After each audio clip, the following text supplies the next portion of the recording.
The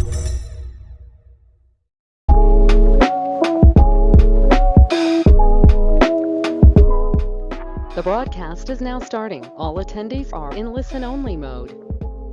Well, good evening and welcome to another edition of Question Lab. I am your host, Jeff Downing, taking you through another set of board-style questions where tonight we are going to tackle endocrine.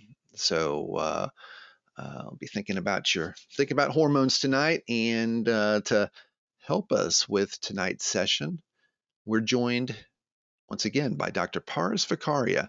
Paris, would you be willing to introduce yourself to the crowd tonight? Absolutely, Jeff. Hey guys, my name is Paris. I'm a currently working in dermatology, and I'm also an RX coach with USMLE-Rx. So I work one-on-one with students such as you guys for various things, including giving some of these lectures as well. I'm happy to help lead tonight's session. So we talked about, we've got some of our RX coaches here as a part of tonight's event. Main thing we want you to know is that the methodology that we use with RX Coach is comparable to how we approach these questions within Question Lab. We're big sticklers for methodology. We're big sticklers for really thinking through questions and having a process, one that you can adopt for yourself or customize for your own needs. But the main thing is just making sure that as you are tackling questions on test day, that you're doing it in a way that you're not having to think about how you're going to approach the question, but you already have a method. Okay, so along with our review of some endocrine concepts tonight, hopefully you'll be able to pick up some tips in dissecting questions. So with that, let's go ahead and get started. Again, we're going to have 4 questions tonight. At the end of tonight's session, we're going to have a raffle. One of the lucky audience members here is going to receive a subscription to RX 360 Plus. And we've also got a couple of other special items that we want to note and point out. So with that, let's go ahead and get started. Now, for those of you who are new to Question Lab, you may notice that there's something missing from this question, specifically the answer choices. And we do this on purpose. We ask you to cover up those answer choices at the beginning because we really don't want you to get distracted or disoriented if you see a question or an answer choice that you don't know or that has confused you in the past. Sometimes you'll lock into maybe it's a drug or a bug or something that has confounded you in the past. So what we say is like cover it up and let's really focus on taking this question step by step. Now, step 2 of our process is we don't have you start with the vignette. We want you to start with the lead-in, which is the question part of the question. And the reason is that by reading the lead-in, you can really focus on the information that you're going to be looking for from the vignette. It'll make it a little bit easier to parse it, and hopefully it will allow you to get to the right answer sooner. Okay, so that's what we're going to do. Let's read that lead in first. Which of the following is the most appropriate initial medications to manage this patient's condition? Which of the following is the most appropriate initial medication to manage this patient's condition? So you look at that lead in and it's about meds, and you're just wondering, okay, now what are we going to have to do? So that's a good way to kind of set the table here. And now we can go back to the top and read the vignette. A 35-year-old woman comes to her primary care provider because she constantly feels warm and has lost 3.6 kilograms over the past month despite eating more. She's had diarrhea, palpitations, and anxiety as well. Temperature is 37.8, pulse is 108, and blood pressure is 152/88. Cardiac examination is significant for a systolic ejection murmur at the heart's apex. She has hyperreflexia of the deep tendon reflexes of her extremities bilaterally. So once again, the question, which of the following is the most appropriate initial medication to manage this patient's condition? Think about that. Think about how many steps it will take to solve this. Is this a one-step, two-step, three-step question? Go down to the question box. Let us know what you think is how many steps you think it's going to take to solve this one. As I pass it over to Pars. Pars. Thank you, Jeff. So what we're going to do is we're going to go ahead and show you what we think are those important clues in this vignette and the lead-in. Okay, and so starting off, you can see, especially in a lot of these clinical questions, the first thing you're often going to get is demographics. And in this case, we're told it's a 35-year-old woman.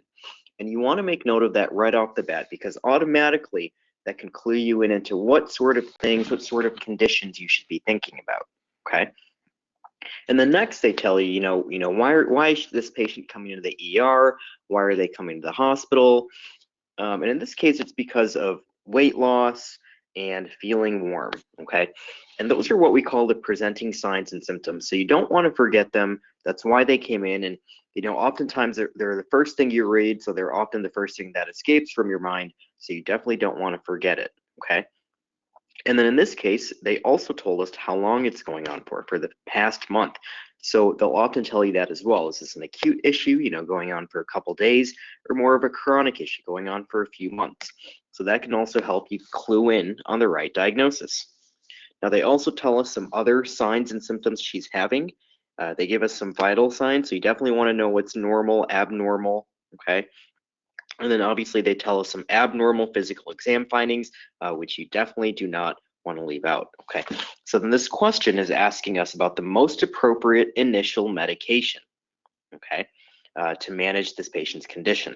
So I think there's a couple steps here. I think one, we've got to figure out what is this patient's condition, and two, what would be the most appropriate initial medication. Okay, so I think we've got a nice two-step question here. So let's go ahead and let's take a look at those answer choices. And what we see here are 5 answer choices, okay?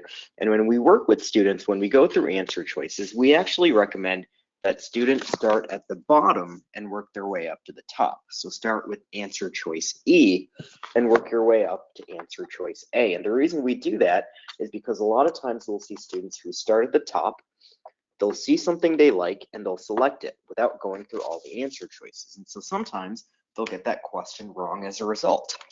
So we recommend doing it this way to prevent yourself from making that mistake and not bias yourself. So let's go ahead and let's do that now.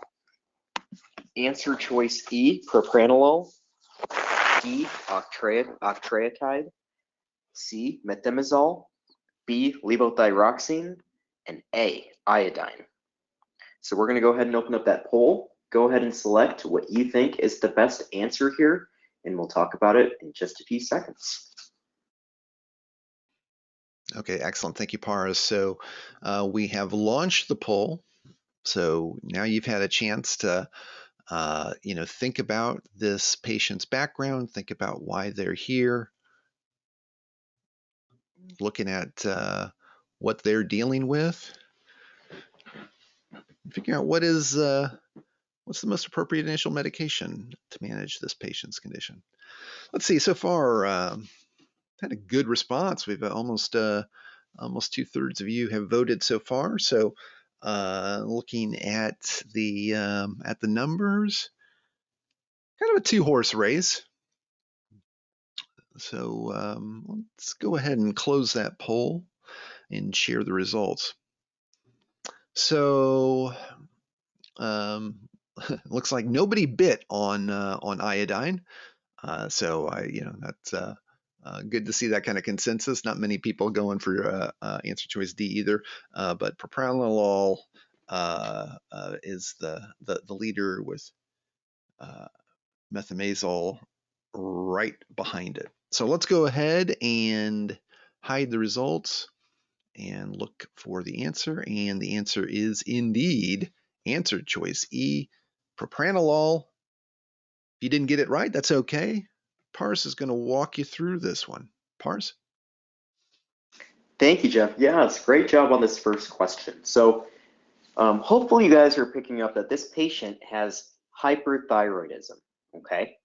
She feels warm, she's got weight loss even though she's eating more, she's tachycardic, she's got anxiety, diarrhea, she has increased deep tendon reflexes as well, okay?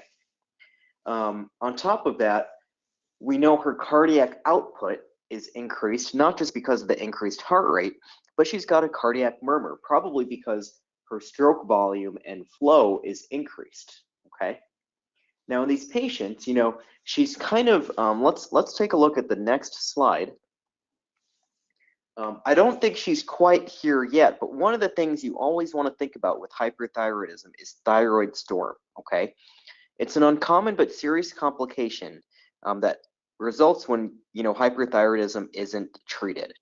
And patients develop agitation, delirium, fever, diarrhea. They can turn into a coma. They can have tachyarrhythmias.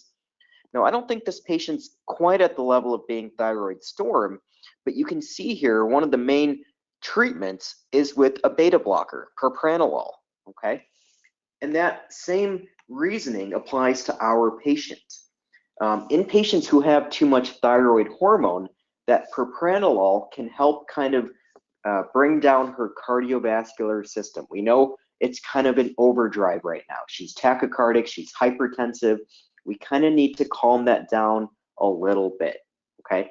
Then eventually, as long-term treatment, we could add on methimazole or propylthiouracil to treat her hyperthyroidism. But as of right now, let's go back to the question. You can see that the lead-in was asking about the most appropriate initial medication. Okay, so what do we want to do initially? We want to kind of calm down her system, and that's what we would do, like you guys selected, with propranolol. Answer choice D, octreotide, is used for a couple other things, carcinoid syndromes, variceal bleeding, VIPomas. Methimazole could be a long-term treatment option for this patient. Hypothyroidism, levothyroxine is a treatment for hypothyroidism. And like you said, iodine, not a great answer here as well. So great job on this first question. Yes, definitely good start for the night. Hopefully, even if you got that one wrong, hopefully you picked up some good tips so that you get it right on test day. Let's see. So we're going to go to question number 2. I do want to remind you that we do have a free podcast. It's the RX Bricks podcast. Every week we release an audio version of one of our RX Bricks, and now we've got somewhere, I think, around 150 episodes that you can access for free on Spotify or iTunes, Apple Music, Stitcher, you name it, whatever your podcast player of choice is. You can grab one of these, you subscribe, and then it's usually about 15-20 minute episode. Fun to listen to, featuring some of our great student authors and express authors, including Dr. Arjun Iyer. So if you haven't checked it out yet, make sure you do that. It is, like I said, completely free, and it's a good introduction to our bricks, and can be used especially if you're getting ready for a test or if you're in the middle of a block. So put that link there in the chat for you. Make sure you check it out. Okay, let's head over to question number 2. And once again, all of those answer choices are covered up. We are going to start with the lead-in. Which of the following cellular signaling mechanisms is most likely associated with the action of the second hormone? Okay, very specific question here. And when you look at the size of that vignette, you can see how important it is to to get grounded here by looking at that lead in. So let's read the vignette now. A 46-year-old woman comes to her primary care physician because of persistent headaches and swelling of her hands and feet. She states the headaches have been occurring daily for the past 6 months, and that the swelling in her feet has caused her to buy increasingly bigger shoes.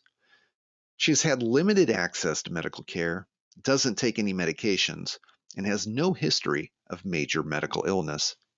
Temperature is 36.7, pulse is 75, and blood pressure is 140 over 90. On examination, she is found to have a prominent forehead, bilateral enlarged feet and hands, and numerous skin tags. She is found to have a high level of 2 hormones related to her symptoms. One hormone increases the release of the second hormone. So again, the question, which of the following cellular signaling mechanisms is most likely associated with the action of the second hormone? Pars. Thank you, Jeff. So what we're going to do is now show you what we think are the important clues in this vignette and this lead-in. You can see it's a little bit of a longer question, okay? So we want to make sure we're picking up on the relevant clues and kind of sorting through some other things that we don't necessarily need, okay? So we know this is a 46-year-old woman. That's important, age and demographics. And she's coming in because of persistent headaches and hand and feet swelling, okay? So a couple different things there, hand-feet issue and then headaches, okay? She tells us a little bit about how long it's been going on for, the swelling in her feet. We also know that she has limited access to medical care, okay? So these are all, that's a very important social clue. A lot of times they'll tell you, a child who is unvaccinated. And so then you want to start thinking about infectious processes that you may develop in those people, or patients who were in prison or homeless and what kind of things they might be at risk for, okay? Now, obviously, there are a lot of physical exam findings here, okay? And then they tell us specifically about 2 levels of hormones that are high, one increasing the release of the other. And they're asking us about the cellular signaling mechanism of that second hormone. So I think we've got a couple steps here. I think, one, we've got to figure out what are those hormones, okay? What are those 2 hormones they're talking about? And then 2, what is the cellular signaling mechanism of that second hormone, okay? So I think we've got to figure out those 2 steps. Obviously, one, increasing the release of the second, you could say maybe that's another step, but at least 2 steps here, okay? So let's go ahead and let's take a look at those answer choices. And once again, we're going to start at the bottom and we're going to work our way up to the top. Answer choice E, receptor-mediated activation of intracellular G proteins. D, increased phosphorylation of tyrosine residues. C, increased ion movement across the cell membrane. B, increased activation of an intracellular receptor. And A, activation of a nuclear receptor. So we're going to go ahead and open up that poll. Go ahead and select what you think is the best answer, and we'll talk about it in just a few seconds. Yes, we will. So thank you, Pars. So again, complicated question. There's a lot to consider. Hopefully, as you picked up all of the information there in the vignette, you were able to paint a picture in your head and figure out which of these cellular signaling mechanisms is most likely associated with the action of the second hormone.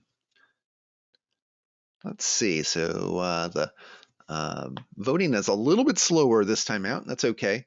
I do want to remind you that regardless of your confidence with the question, you should always answer it, especially on test day. You're not going to be penalized for it, and we definitely want you to answer every question here in Question Lab. It's a safe voting space. So let's see, we've got almost 70% of you have voted. So let's go ahead and get ready to close the poll. And we'll share the results. So a little, a bit more of a spread, but the leading vote getter is increased phosphorylation of tyrosine residues. But each of the answer choices did receive double-digit votes. So let's go ahead and hide the results and share the answer. And the answer for question number 2 is indeed answer choice D, increased phosphorylation of tyrosine residues. Good job, everybody. That we're now 2 for 2. And if you were struggling with this one, that's okay. Paris is going to break it down for you. Paris? Thank you, Jeff. Yes, let's talk about this one. Okay, so we'll go ahead and take a look, and we see that answer choice D is the best answer here. Okay, and we've got this 46-year-old woman. Okay, and she's got a couple interesting things. She's got headaches. She's got increased hand and feet size. You know, normally sometimes they'll say, you know, a patient has been needing to buy an increased hat size because of increasing head size. Here it's actually buying increasing shoe size. Okay, so hopefully you guys picked up on that. This patient has acromegaly, which is increased growth hormone. Okay, so if we take a look at the next slide, we'll take a look at our first aid section on acromegaly. Okay, and you can see here that this is due to excess growth hormone. And you can see here some of the findings: large hands and feet. Okay, also at increased risk of skin tags, which is, or acrocordons, which is another thing that they told us about. Okay, now what are those two hormones they're talking about? Well, probably the two hormones they're talking about is 1, growth hormone, and 2, IGF-1, or insulin-like growth factor 1. That's the second hormone in this pathway. Okay, so IGF has a lot of the effects of growth hormone, and it causes a lot of the issues and problems of acromegaly. So how does IGF-1 work? Well, let's take a look at the next slide that looks at the signaling pathways of endocrine hormones. If you go down to the second to last row, receptor tyrosine kinase, you can see IGF-1 there. Okay, you can see that IGF-1, insulin-like growth factor 1, works on receptor tyrosine kinase. You can see also that some other GFs, or growth factors, also work on a receptor tyrosine kinase. So it would, you know, it's a good thing to think of that a lot of these growth factors work via this mechanism. So in case you don't remember in the future which pathway, you know, FGF or EGF works by, as long as you remember that, hey, I think growth factors often work on receptor tyrosine kinases, that can help you out in the future. Okay, so let's go back to our question. Hopefully now you can see why D is the best answer. Remember, our tyrosine kinase receptors work via phosphorylation of those tyrosine residues. Okay, why answer choice D is the best answer. Answer choice E, that has to do more with you know, like epinephrine, norepinephrine. Those are G-coupled protein receptors. Answer choice C is the mechanism of ligand-gated ion channels, which are a little different. Answer choice B is how steroid hormones work, for example. Then lastly, answer choice A, our activation of a nuclear receptor is also a different pathway than what we're talking about here. So the best choice, like you guys selected, is D. Excellent. Again, good job, everybody. Yeah, not only are you doing well in terms of answering the questions, but you're really engaged. And again, you know, for those of you who have follow-up questions, definitely let us know in the question box. You know, we do want to note that you know, our question lab brought to you in part by RX Coach. You know, we follow the RX Coach method here every week on Question Lab, and you know, the thing that differentiates us from a lot of tutoring services is, you know, we really work to make sure that we understand where you are. Right? We start with that 160 question assessment. That's a lot. It's a big investment, but it pays off, right? Because it allows us to work with you to develop a personalized study plan And and again, you're working one-on-one, and this is it's not like a live class. It's not like you're a virtual group. You're working one-on-one with a certified tutor like Paris and Richard, and they're going to be helping you address your challenges and address the areas that you want to strengthen. And of course, you also get access to all of the great USMLE-Rx tools, including RX 360 Plus and Bricks. So again, if you're interested, this is the time. Go to rx-coach.com, and you can set up a free consult so you can learn a little bit more about our program. Okay, with that, let us we're getting into the second half of tonight's event. Again, we do have a raffle at the end, so make sure you stick around. So let's go hit question number 3. A little bit shorter, but not necessarily easier. So we're going to start again with our lead-in. Which of the laboratory findings in the table is most likely after administration of ACTH in this patient? So think about that as we read the vignette. A 52-year-old woman visits her primary care physician after experiencing progressive fatigue, weight loss, and occasional vomiting for the past 1 to 2 months. She has a history of Hashimoto thyroiditis, well controlled with thyroxine. She has darkening of her oral mucosa and gums.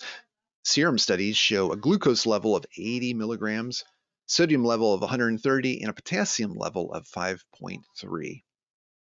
So which of the laboratory findings in the table is most likely after administration of ACTH in this patient?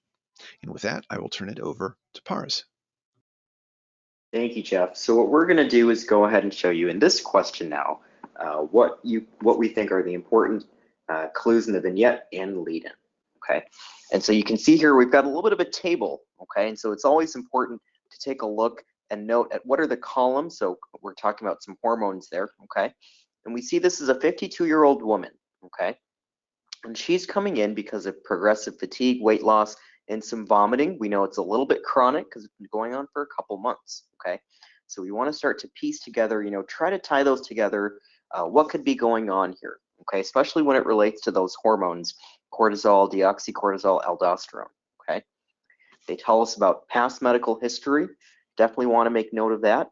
And then also some important lab findings. As you guys can imagine, especially when we're talking about endocrine, especially in this issue, laboratory findings and electrolytes are going to be very, very important. So you want to make sure you can recognize, normal and abnormal. They will always have reference ranges for you, but a lot of times it can save you a lot of time if you know some of those basic normal lab values. Okay, so in this question, they're asking us about a lab finding that we would see if we gave this patient ACTH.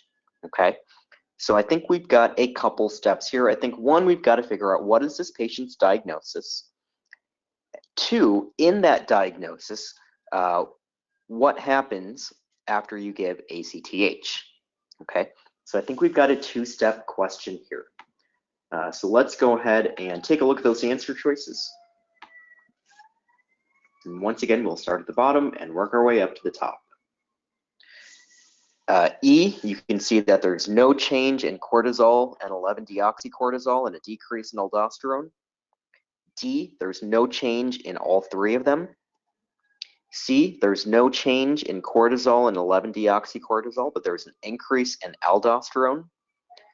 B, there's no change in cortisol, but an increase in 11-deoxycortisol and aldosterone. And A, there's an increase in all 3 of them. So we're going to stay on this for just a second so you guys can select your answer choices, kind of piece things together, and then we'll open it up to the poll so you guys can select what you think is the best answer. Yeah, we'll give you a few seconds here, so you want to lock in on your answer choice before we launch the poll. Okay, I think you've got enough time, so let us launch the poll.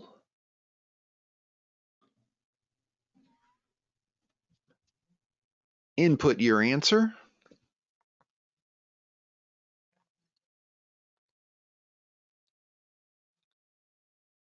Let's see, everyone is casting their vote right now. Looks like about a third of you have lodged your choice.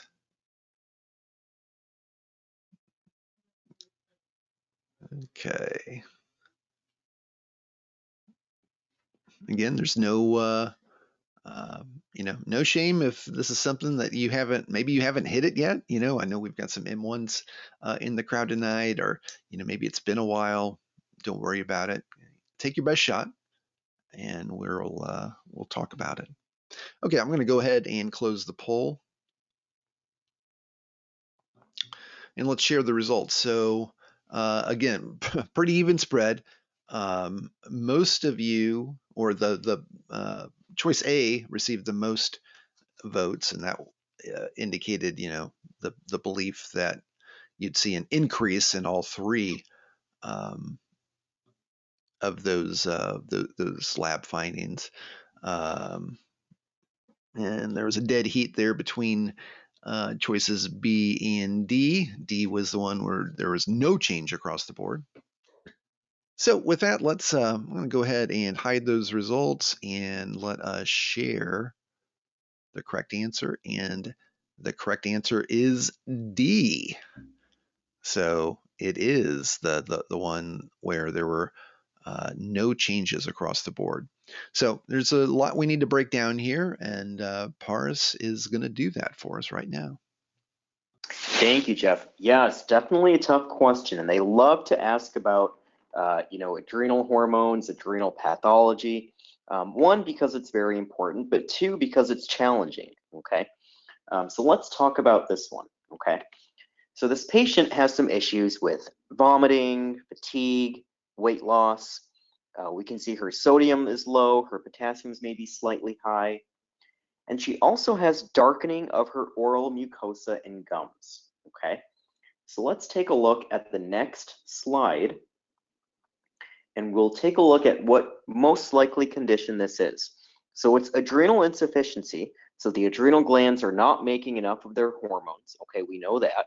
But what type of adrenal insufficiency? This is most likely primary. You can see here that the gland is just not functioning. Okay, the adrenal gland is not functioning. So you have low cortisol, and that would explain the fatigue, the weight loss. You have low aldosterone, and that would explain, the electrolyte abnormality she has. Okay. Now, why do these patients have darkening of their oral mucosa? Okay. Well, that's because what ends up happening is, in response to the adrenal gland not working, the pituitary gland secretes a lot of ACTH because one, it's not working, two, there's no negative feedback. Okay. And one of the byproducts of ACTH, as you can see there, is MSH, melanocyte stimulating hormone. Okay. And that can cause darkening of your skin, increased melanin in your skin. So the gums are a common site. A lot of mucosal surfaces would be the primary site. Okay. So this is a sign that the ACTH is high and that this patient might have primary adrenal insufficiency. Okay. So let's go back to our question. Okay, so now that we've determined that, how do we determine which of these is correct? Well, patients with Addison's disease or primary adrenal insufficiency, they're going to have low levels of all hormone. And giving them ACTH will have absolutely no effect, okay? Because the adrenal gland is not responding. It's not responding to endogenous ACTH. It's not going to respond to exogenous ACTH, okay? The adrenal gland is just not responding to ACTH. So no change is going to happen by giving ACTH, okay? And that's where answer choice D is the best answer, okay? Now the other answer choices are a little bit different, all different conditions. We wouldn't, as we talked about, we wouldn't expect any increase in aldosterone, deoxycortisol, or cortisol. Okay, those would all suggest a different pathology. One of the best ways to approach questions like this, where you have a table and then you have up arrows, down arrows, no change or equal, is to ask yourself, even before looking at those answer choices, what way do you expect it to go? So before we uncover these answer choices, how would you have expected it to turn out? And that really kind of forces you to answer in a different way than just looking at answer choices and saying, well, I think these arrows look better than these arrows. Try to answer it the best you can before looking at the arrow, which way the answer choices are, and then seeing if it matches, if there's a choice that matches up with what you're thinking. If not, then you might have to reconsider, your diagnosis and things like that. But that's generally a good way to approach a lot of questions like this. So great job on this question as well. Yeah, definitely. Nice work, everybody. There's, these are some of the tough ones, just because you've got a lot of things that you need to be able to process in roughly 90 seconds. So the more that you can prepare for these types of questions and be ready for them, better off you're going to be on test day. Okay, we have one more question left. Before we do that, I want to note that if you are looking for a great free study planner, we've got one for you. We have the RX study planner.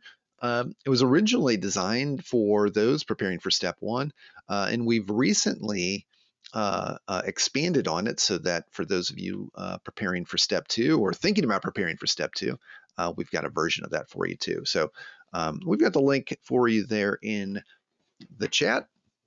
But again, it's correlated with first aid, so that you can kind of set up your plan, and you can base it on those areas that you consider. Hey, if you're really good, with endocrine, you can de-emphasize that study. Whereas if you feel like, oh, I really struggle with renal, you can make sure that you're providing yourself enough time for that, and the system adapts based on the amount of time that you expect to study, the number of questions that you want to tackle during your prep period. So it's a great customizable, easy to use planner, and a good place to get started. So make sure you check that out if you haven't already. So with that, we're going to close it out. Last question of the night. Again, we do have a raffle coming up. You do need to be present in order to win. So let's see if we can close strong with this one. Again, we're going to start with the lead-in. Which of the following is a normal function of the hormone that is most likely deficient in this patient? Okay, look at that question. Think about what kind of information you should be looking for as we go to the vignette. A neonate is examined in the labor and delivery suite. Examination of the baby's genitalia shows labial fusion and clitoral enlargement. Chromosomal analysis reveals the baby's karyotype is 46XX. The baby exhibits poor feeding and persistent hypotension despite multiple treatment measures. Further workup shows the deficiency of a hormone that normally maintains blood pressure and blood volume. So again, that question, which of the following is a normal function of the hormone that is most likely deficient in this patient? Let us know down in the question box how many steps you think it's going to take to solve this one, as I turn it over to Paris. Paris? Thank you, Jeff. So, this is kind of our 4th time showing you guys, what we think are these important clues to be picking up on, especially in these endocrine questions. So hopefully you guys are getting a sense of that, on what things to pick up on, what things you don't want to miss, okay? So now we've got a different type of question. We've got a neonate here, okay? So more of a pediatric question. And they tell us that this patient has some abnormal genitalia, okay? Specifically, labial effusion and clitoral enlargement, okay? So you can see that we've kind of highlighted those and think those are important clues here. And on top of that, they tell us that this karyotype for the baby is that she's 46XX, okay? And so that obviously, especially when you're talking about genitalia and ambiguous genitalia, you definitely want to know, the chromosome of the patient if they give it to you, okay? And then they tell us about poor feeding, low blood pressure, despite treatments, okay? And then they tell us about a hormone deficiency that normally maintains blood pressure and blood volume, okay? So we'll take a look. I think on the next slide, we might have highlighted some of those clues for you guys.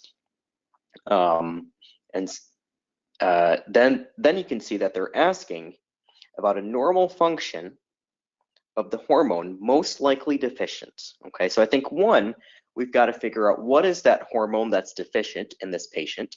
Actually, no, let me take a step back. One, what is the diagnosis in this neonate?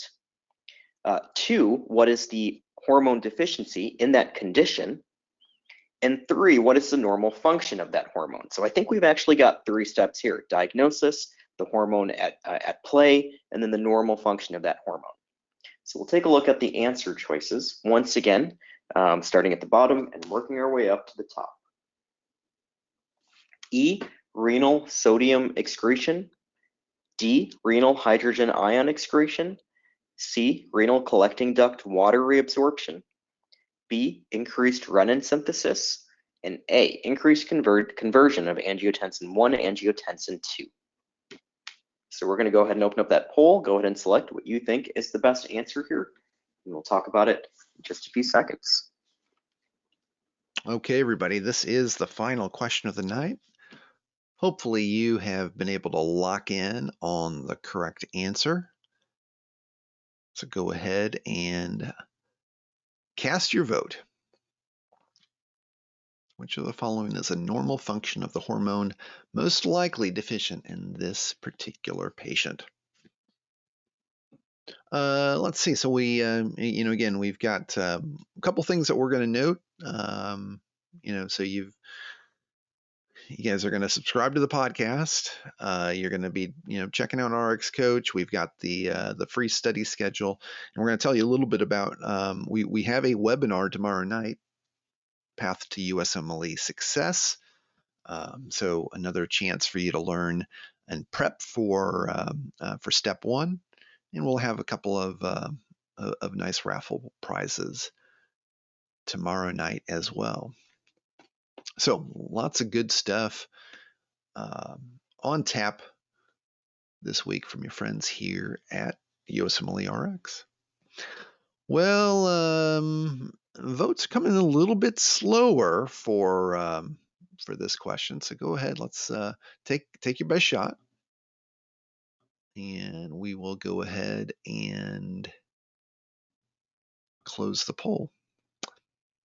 Okay, well, it looks like about 2/3 of you have voted, so we're going to close it in a couple of seconds. Okay. So let's share these results. Boy, I tell you what, we're no runaway vote getters with this one. Answer choice C, renal collecting duct water reabsorption, was the leading vote getter, but that was just with 25% of the vote. So I think this was a challenging one. I know it was folks were a little bit slow on the draw, and there's probably some things that we're going to need to work through here. So let's hide these results and reveal the answer. And the answer is answer choice D, renal hydrogen ion excretion. So that it was tied for second place. So again, for those of you who got it right, congratulations. Everyone else, let's focus in on what happened with this one. Paris? Yes, absolutely, Jeff. So definitely a tough question. So let's take a look at what's going on here, okay? So this infant has ambiguous genitalia, is 46XX, and also has low blood pressure. So in simple terms, without getting into a diagnosis, that should suggest that there's too much androgens, okay, because there's clitoral enlargement, and there's not enough mineralocorticoids because of the low blood pressure. And that's consistent with congenital adrenal hyperplasia, okay?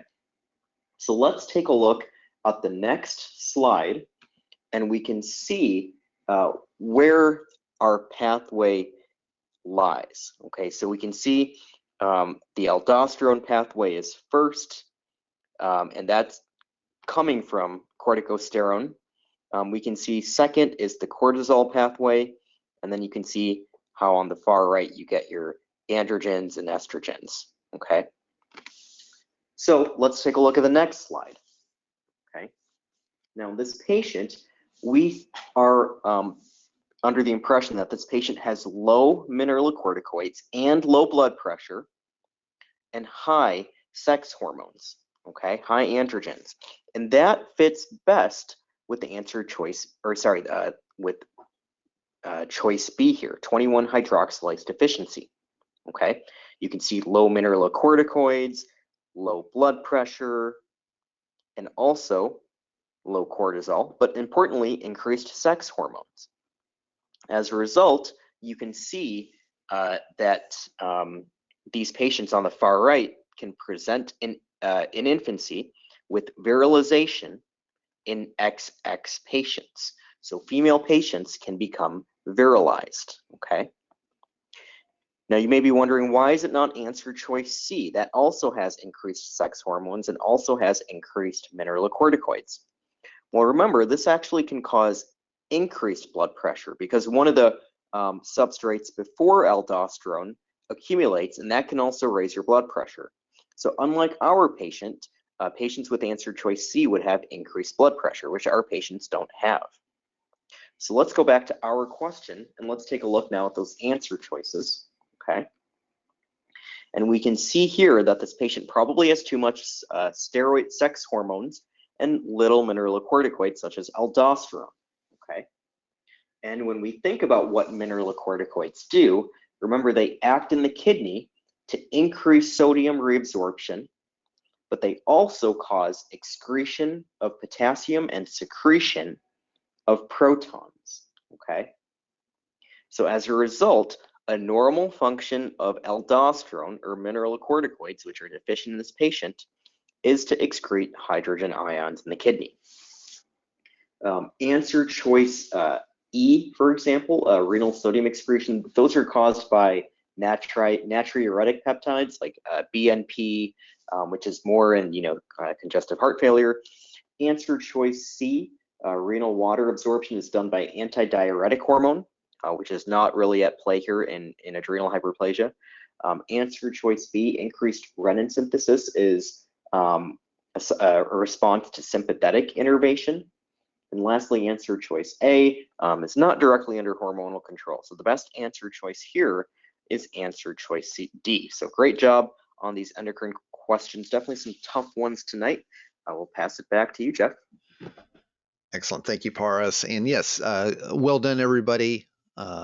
Nice job in hanging in there tonight and working through all of these endocrine questions. Not easy, especially you're often, these are definitely often multi-step questions. So being prepared for these will pay off for you on test day. If you want to review these questions again, you can just grab these QIDs, go ahead and screenshot this or write them down, and then you can just go into USMLE-Rx and pop them into the RX search field. So again, you can go through it. We've got really rich explanations in there, including explanations for why each of the incorrect answer choices was incorrect. You can also see the links there to all of our bricks and express videos and flash facts, as well as those pages in first aid. So a great comprehensive solution, especially for those of you who are either getting started or really, in the heart of your board prep.